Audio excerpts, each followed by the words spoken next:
Hello बच्चों, let's read this question. The question says which of the following materials is likely to have the least friction with a paper?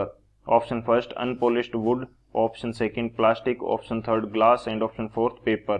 तो इस question के अंदर हमसे बोल रखा है कि ये जो गिवन मटेरियल्स है उसमें से सबसे कम फ्रिक्शन पेपर के साथ कौन प्रोड्यूस करेगा. तो बात करते हैं हम लोग की कंसेप्ट की यदि बात की जाए की कंसेप्ट, तो की कंसेप्ट हमारे पास क्या होगा इस क्वेश्चन के लिए. की कंसेप्ट हमारे पास हो जाएगा फ्रिक्शन. सबसे पहले हम लोग ये देखते हैं कि जो फ्रिक्शन है वो क्या होता है. फ्रिक्शन एक प्रकार का फोर्स है जो कि दो ऑब्जेक्ट्स जब एक दूसरे के अगेंस्ट स्लाइड करते हैं, बेसिकली बोल सकते हैं कि मूव करेंगी एक दूसरे के अगेंस्ट, तो उनकी जो रिलेटिव मोशन जो होगी उसको अपोज करने वाला फोर्स जो है वो हमारे पास क्या होता है, फ्रिक्शन फोर्स होता है. सो यहाँ पे स्टेटमेंट के रूप में यदि बात की जाए तो ये मेरे पास क्या होगा, it is the force that resist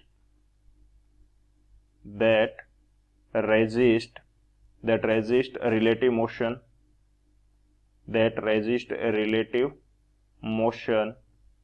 between two surfaces when they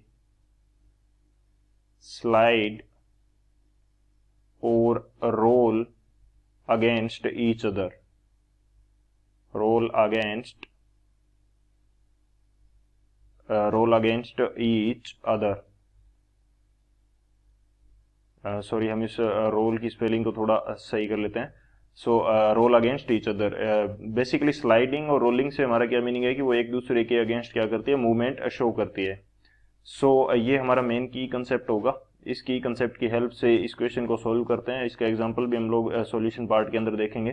तो बात करते हैं सॉल्यूशन की यदि बात की जाए तो सॉल्यूशन हमारे पास क्या हो जाएगी. जैसे हम दो सरफेसेस ले लेते हैं. दो सरफेसेस हमने ले ली. जैसे कि ये मैं मान लेता हूँ कि हमारे पास टेबल है, जिस फर्स्ट सरफेस हो जाएगी. सेकंड सरफेस, इसके ऊपर कोई बॉडी पड़ी है, ये हमारी क्या हो जाएगी, सेकंड सरफेस हो जाएगी. इसकी जो नीचे वाली सरफेस है वो हमारे लिए सेकंड सरफेस वर्क करेगी, और जो टेबल है फर्स्ट सरफेस, उसकी ऊपर वाली सरफेस हमारे लिए क्या करेगी, फर्स्ट सरफेस की तरह वर्क करेगी.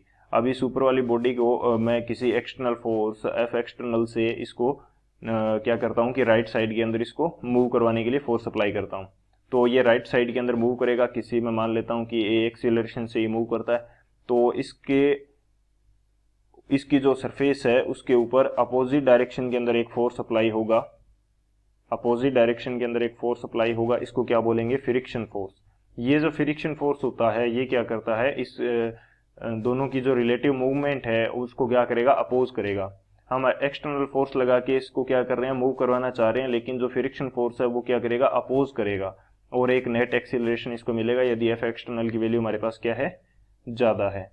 यदि एफ एक्सटर्नल क्या है, फ्रिक्शन फोर्स से ज्यादा है, तो हमारे पास क्या मिल जाएगा, एक नेट एक्सीलरेशन हमें इस ऑब्जेक्ट के लिए मिल जाएगा यदि इसका मास क्या है, m है. सो ये हमारे पास क्या होता है, फ्रिक्शन फोर्स होगा. सो बेसिकली यहाँ पे ये क्या हो रही है, दोनों सरफेसेस टच कर रही हैं. सो फ्रिक्शन की यदि बात की जाए तो फ्रिक्शन हमारे पास क्या होगा, जितनी ज्यादा रफनेस होगी उतना ही ज्यादा क्या होगा, फ्रिक्शन होगा. सरफेसेस के बिटवीन जितनी ज्यादा क्या होगी, रफनेस जितनी ज्यादा होगी, फ्रिक्शन क्या होगा, उतना ही हमारे पास ज्यादा होगा. सो ये हमारे पास जनरल कंसेप्ट रहेगा इस क्वेश्चन के लिए, क्योंकि सरफेसेस के बिटवीन ये फोर्स अप्लाई हो रहा है, और सरफेसेस यदि स्मूथ होगी तो ये फ्रिक्शन फोर्स कम हो जाएगा, रफनेस ज्यादा होगी तो ये फ्रिक्शन फोर्स क्या हो जाएगा, ज्यादा हो जाएगा. अब जो गिवन हमें ऑब्जेक्ट्स या मटेरियल्स जो हमें दे रखे हैं, जैसे अनपॉलिश्ड वुड है, प्लास्टिक है, पेपर है और ग्लास है, इनमें से जो ग्लास है हमारे पास, ग्लास जो है इसकी सरफेस क्या होती है, स्मूथ सरफेस होती है. इसकी स्मूथ सरफेस होगी, स्मूथ सरफेस है, और स्मूथ सरफेस होने की वजह से ये क्या करेगा, लीस्ट फ्रिक्शन अप्लाई करेगा. लीस्ट फ्रिक्शन क्या करेगा, अप्लाई करेगा. अदर कोई बेसिक इनके बीच में फंडामेंटल रीजन नहीं है, जस्ट ये स्मूथनेस पे डिपेंड करेगा ग्लास की, क्योंकि ग्लास जो है, ग्लास का सरफेस क्या होता है, स्मूथ होता है. अनपॉलिश्ड वुड है, इसके पास तो स्मूथनेस का चांसेस नहीं है। सबसे क्या बोल सकते हैं कि जो अनपॉलिश्ड वुड है उसके पास सबसे ज़्यादा रफनेस हो सकती है। प्लास्टिक भी ग्लास की तरह उतना स्मूथ नहीं होता। पेपर जो है, पेपर नॉर्मल यदि हम पेपर की बात करते हैं तो वो स्मूथ नहीं होगा, वो रफ ही होता है जनरली। तो ग्लास की तुलना में तो वो क्या होगा, रफ ही होगा। सो हमारा करेक्ट ऑप्शन कौन सा होगा, तो ऑप्शन सी है ग्लास, वो हमारा करेक्ट हो जाएगा। So option C is the final answer. I hope you understood it well. Best of luck. Thank you.